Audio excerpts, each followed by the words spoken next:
இன்றைய இறை வார்த்தை.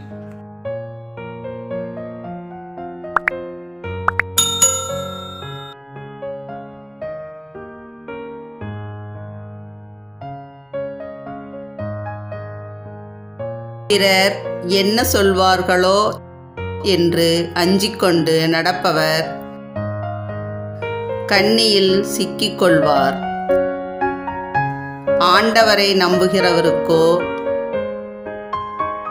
அடைக்கலம் கிடைக்கும்.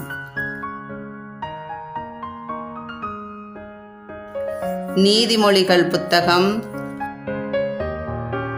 அதிகாரம் 29 இறைவார்த்தை 25.